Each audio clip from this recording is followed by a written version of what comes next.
E aí pessoal, tudo bem com vocês? Bom, na aula de hoje eu vou comentar com vocês sobre duas coisas: calor específico e dilatação térmica.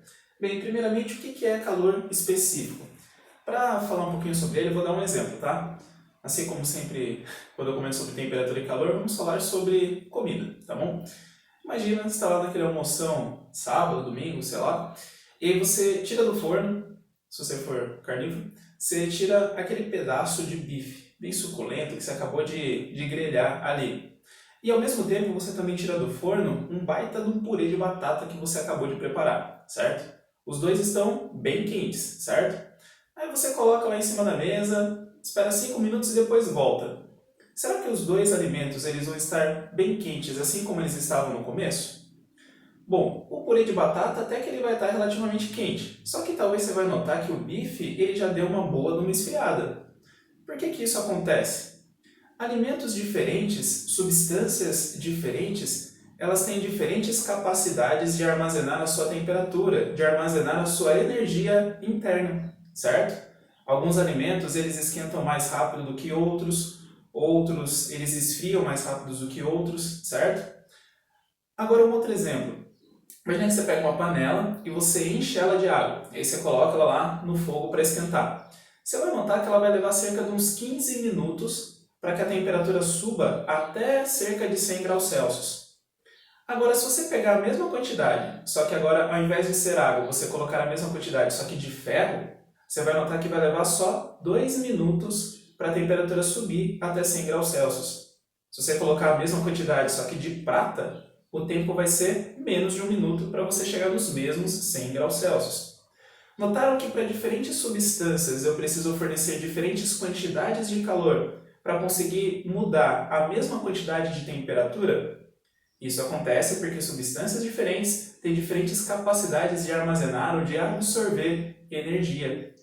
O que diz o quanto de energia, o quanto de calor eu vou precisar fornecer para uma substância variar a sua temperatura é uma grandeza chamada calor específico. Por isso eu coloquei aqui a definição do que é calor específico. É a quantidade de calor requerida para alterar a temperatura de uma unidade de massa da substância em 1 grau. Existem duas unidades de medida que nós costumamos utilizar quando falamos sobre calor específico. Coloquei as duas aqui na lousa. Uma delas é caloria por grama grau Celsius, que é uma das mais comuns que a gente encontra, e a outra é joule por quilograma grau Celsius. Essa daqui é a unidade de medida do Sistema Internacional de Unidades, tá certo? O que essas unidades querem nos dizer? Caloria e joules são unidades de medida de energia ou de calor. O calor que eu vou estar fornecendo ou o calor que eu vou estar retirando. Grama e quilograma, unidade de medida de massa, certo? Porque dependendo da massa da substância, vou precisar fornecer mais ou menos calor. E graus Celsius, unidade de medida de temperatura. Eu vou estar variando a temperatura de uma substância, certo? Para mostrar para vocês um exemplo, vocês estão vendo aí uma tabela na tela que mostra os valores do calor específico de algumas substâncias. Se você notar, por exemplo, ali o calor específico da água é de 1 caloria por grama grau Celsius. Se você pegar uma outra substância, pensa no ferro, por exemplo, que eu já tinha comentado no começo, o calor específico dele é de 0,119, aproximadamente 12% do valor da água. Isso quer dizer o quê? Imagina que eu tenho 1 grama de água e eu quero aumentar a temperatura deste 1 grama de água em 1 grau Celsius. Quanto de calor eu preciso fornecer? A tabela nos mostra que eu preciso fornecer 1 caloria para aumentar em 1 grau Celsius a temperatura de 1 grama de água. Agora imagina que eu tenho também 1 grama, só que de ferro, e eu também quero aumentar a temperatura deste 1 grama em 1 grau Celsius. Eu preciso fornecer 1 caloria inteira? Não, basta fornecer 12% deste valor, cerca de 0,119, certo? Tá passando aí o carro da propaganda. Eu não vou começar o vídeo de novo, tá? Fica a propaganda de fundo. Então, basta fornecer 12% deste valor que eu já consigo aumentar a mesma quantidade de temperatura lá no ferro. Perceberam? Eu preciso fornecer muito mais energia, muito mais calor para a água mudar a sua temperatura do que eu preciso fornecer para um ferro, por exemplo. Isso significa que o calor específico da água é maior. Preciso fornecer muito mais energia para ela mudar a sua temperatura. A água ela demora para esquentar. preciso fornecer calor e esperar um bom tempo para a água conseguir esquentar. Agora o ferro, um pouquinho de calor que eu forneço, rapidinho ele já esquenta, certo? Então, quanto maior o calor específico da substância, mais tempo leva para ela esquentar. Quanto menor o calor específico de uma substância, menos tempo leva para ela esquentar, certo? E isso serve só para o aumento da temperatura? Não, isso também serve para a diminuição da temperatura. Se eu quiser diminuir a temperatura da água, como o calor específico dela é alto, eu preciso retirar bastante calor dela para fazer com que ela esfrie. Agora no ferro, por exemplo, se eu tiro um pouquinho de calor, ele já esfria rapidamente, certo? Então o calor específico nos mostra se é fácil ou difícil mudar a temperatura de uma substância. Se o calor específico for alto, é difícil mudar a temperatura dele, leva tempo.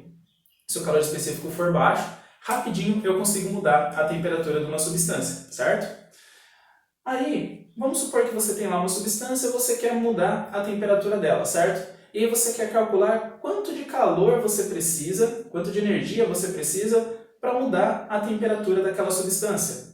Para isso existe uma equação, que ela também é conhecida como a equação fundamental da calorimetria, que é essa daqui. Eu coloquei dois exemplos porque dependendo de onde vocês estão vendo, dependendo do livro didático, do site da internet que vocês pesquisarem, eles vão mostrar os dois exemplos, tá?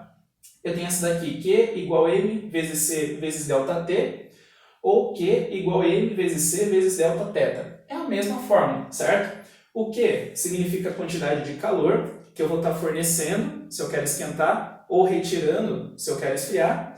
M significa a massa, o Czinho minúsculo é o calor específico. Cada material tem o seu valor específico, certo? Tem o seu calor específico tabelado, certo? Que nem eu mostrei ali para vocês anteriormente. ΔT ou Δθ significa variação na temperatura. Se você quiser, por exemplo, calcular qual é a variação da temperatura, você precisa pegar a temperatura final menos a temperatura inicial. Vamos supor que eu tenho uma água a 20 graus Celsius, eu quero levar ela até 100 graus Celsius. De quanto é a variação da temperatura? Temperatura final, 100. Temperatura inicial, 20. 100 menos 20, 80 graus Celsius. Essa é a variação da temperatura e é o valor que eu vou colocar aqui, certo? Se a variação da temperatura for positiva, significa que a substância está esquentando. Eu preciso fornecer calor para ela. Se a variação da temperatura for negativa, significa que a substância está esfriando. Preciso retirar calor dela. Certo, pessoal? Essa fórmula, existem lá diversos truques, diversas abreviaturas que alguns usam para conseguir decorar a fórmula. Se vocês são adeptos desse esquema, vocês podem decorar essa fórmula da seguinte maneira. Que macete, certo? Eu acho isso aqui bem idiota, mas se talvez isso ajude alguns aí a conseguir decorar a fórmula, tá? Que macete. Tem exatamente as letras que você precisa para lembrar dessa fórmula aqui, certo? Bem, para finalizar essa parte de calor específico, vocês já devem ter percebido, né, pela tabela, que o calor específico da água ele é muito grande. Não sei se vocês já foram na praia ou numa piscina, vocês já perceberam que lá por volta das 11 horas da manhã, meio-dia, a areia ou o piso em volta da piscina já está bem quente enquanto a água está fria ainda? É porque o calor específico da água é muito grande, então leva tempo para a água esquentar. Se você for de noite na praia ou na piscina, você vai notar que talvez a água ainda está um pouquinho quente. Já notou isso? Enquanto que o chão está frio? Por quê? A água passou o dia inteiro esquentando. Aí quando chega de noite ela ainda está quente. Aí depois ela leva a noite inteira para esfriar. Lembra? Calor específico maior demora para mudar a temperatura, tá? E isso é ruim? No caso da água, não. O fato do calor específico da água ser bem grande, ela é útil para diversos propósitos. Por exemplo, ela é utilizada em sistemas de refrigeramento. Você já ouviu falar o pessoal falar que tem que colocar água lá no motor para o motor não esquentar? Justamente por isso. O motor, ele esquenta bastante. Se não tivesse nada para refrigerar o motor, ia chegar uma hora que as partes metálicas do motor iam derreter. E isso seria totalmente prejudicial. Para quem já teve que pagar 5 mil para fazer o motor do carro, eu sei o quanto isso é prejudicial, certo? Agora, se você coloca água para ficar passando, né, ao redor do motor, como a água ela tem um grande calor específico, ela consegue roubar bastante calor, por assim dizer, do motor, fazendo com que o motor não esquente tanto assim. E a água ela consegue roubar bastante calor sem mudar tanto a sua temperatura. Então ela é utilizada em sistema de refrigeração. Outro exemplo, o fato de... Vocês já perceberam que talvez em lugares litorâneos ou em ilhas que são cercadas de água, a temperatura ela é mais equilibrada ao longo do ano do que em regiões que são muito afastadas de regiões de água, como a região central do Brasil ou desertos, por exemplo? Então isso acontece porque o calor específico da água é muito alto, ele consegue equilibrar a temperatura em algumas regiões, certo? Então, o calor específico das substâncias tem alguns fins práticos também. No final da aula eu vou explicar como vocês podem utilizar esta equação, este cálculo, para vocês resolverem um exercício, um exemplo, tá? Agora eu vou comentar com vocês sobre dilatação térmica.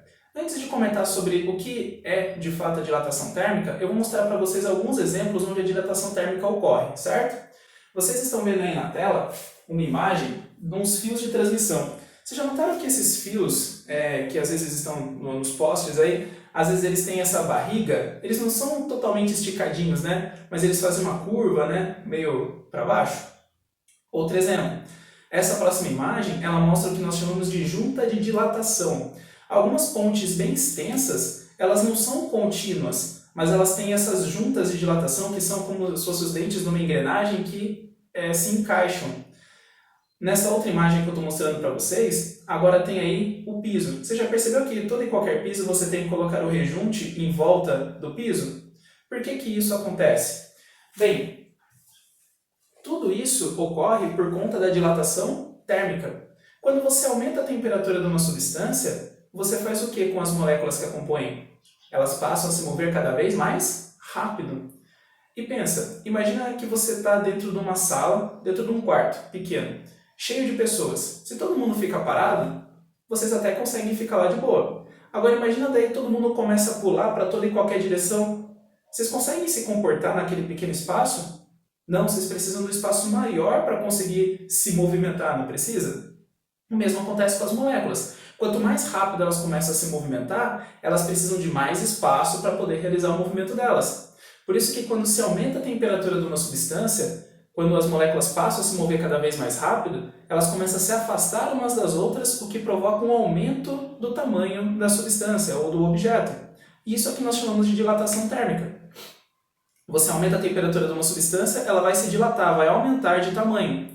O contrário também é verdadeiro. Se você diminui a temperatura de uma substância, as moléculas passam a se mover cada vez mais lentamente, elas não precisam mais de tanto espaço para poder se movimentar, então elas vão se contraindo. É o que a gente chama de contração térmica, certo? É a mesma coisa da dilatação, só que inversa, certo? Então, isso que é dilatação térmica. No caso do fio do poste, então a dilatação faz com que ele aumente de comprimento, então o fio que estava um pouco mais esticado, ele vai começar a fazer uma barriga, certo? No outro exemplo da ponte, conforme a temperatura da ponte vai aumentando, então como você tem aquelas juntas de dilatação, elas conseguem se encaixar. Aí quando diminui um pouquinho a temperatura, elas se afastam. Imagina se ela fosse uma ponte contínua. Imagina quando fosse contrair, ela fosse se repuxando, iria rachar a ponte, que seria muito perigoso.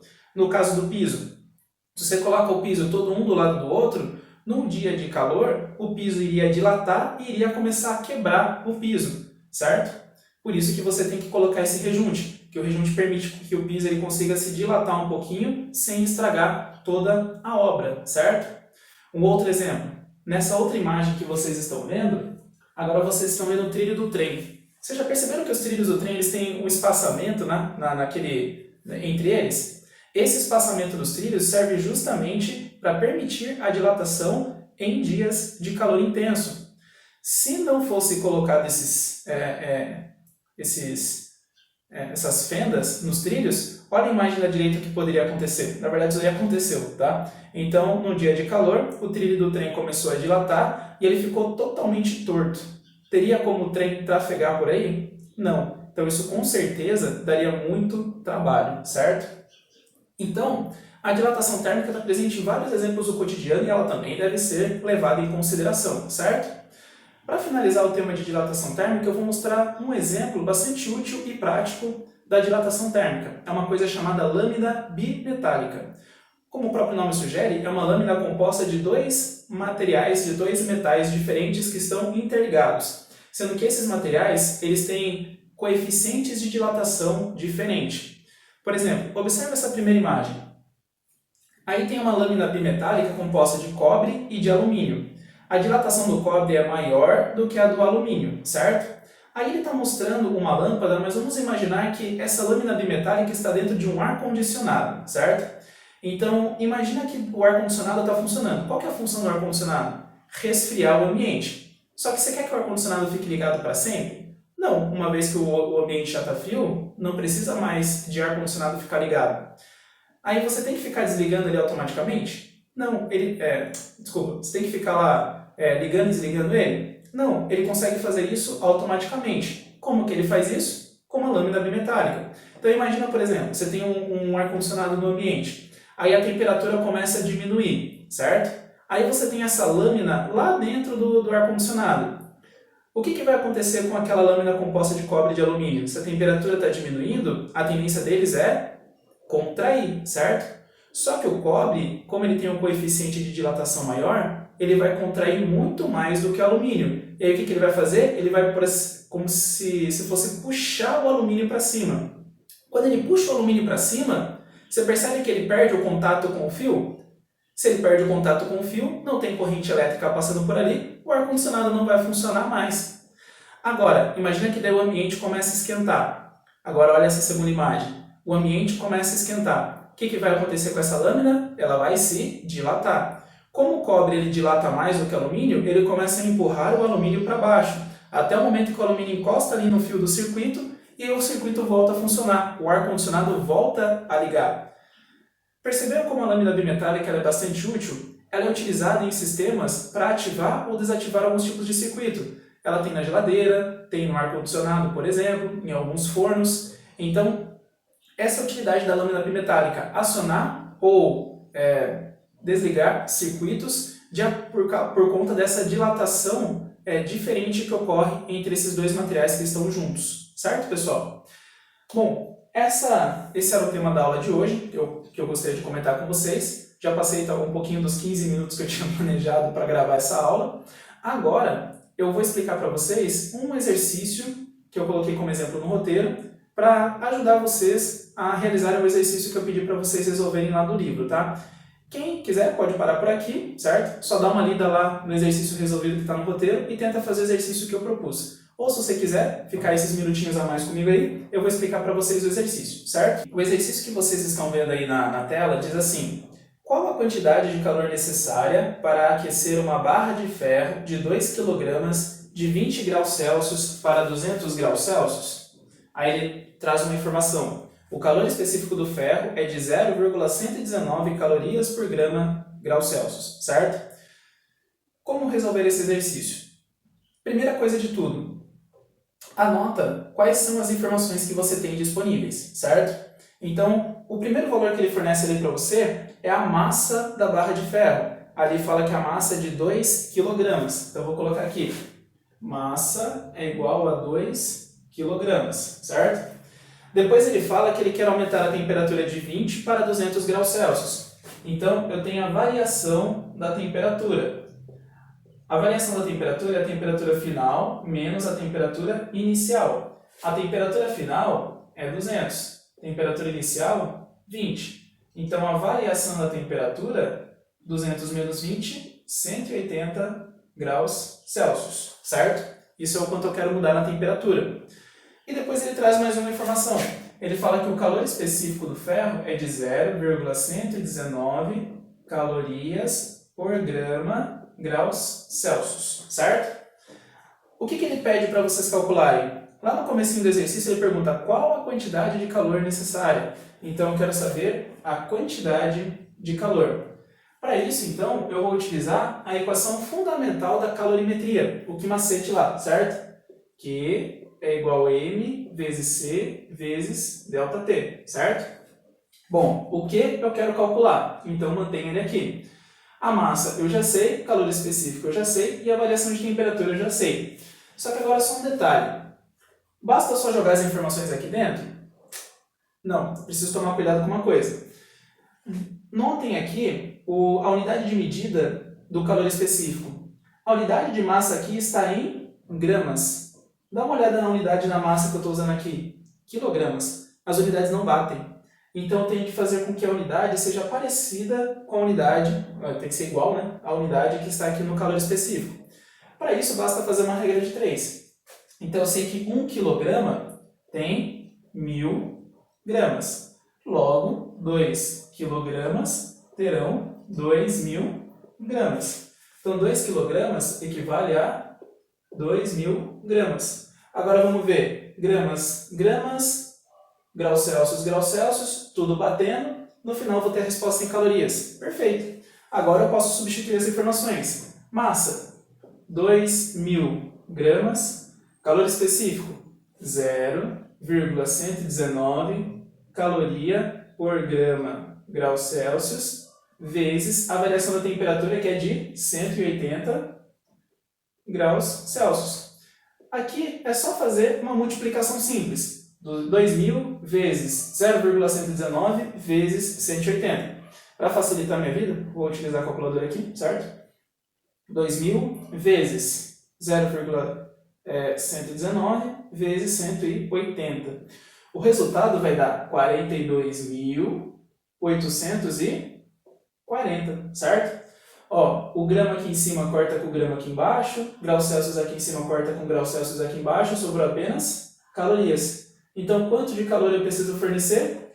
42.840 calorias, certo? Vamos supor que eu peça para vocês darem essa resposta em quilocalorias. 1 quilocaloria equivale a 1000 calorias. Se eu tenho 42.840 calorias, quantas quilocalorias isso vai dar? Se vocês fizerem a regra de 3, vocês vão perceber que o resultado vai ser de 42,84 quilocalorias, certo? Fica mais fácil de escrever assim porque o número fica menor, mas os dois resultados são aceitáveis, certo? Então, assim nós utilizamos a equação fundamental da calorimetria. Ela não é complicada, basta apenas multiplicar os valores que eu tenho, certo? Com base nisso, vocês conseguem responder o exercício que eu pedi para vocês fazerem, envolvendo a equação fundamental da calorimetria. E tem outras duas questões da apostila que estão relacionadas com a dilatação térmica, que tem a ver com o que eu já comentei aqui na aula, e aí vocês conseguem responder lá, tudo bem? Qualquer dúvida, comente aí ou manda uma mensagem para mim, certo? Então, é isso. Espero que vocês tenham entendido e tenham gostado também. Bons estudos aí para vocês.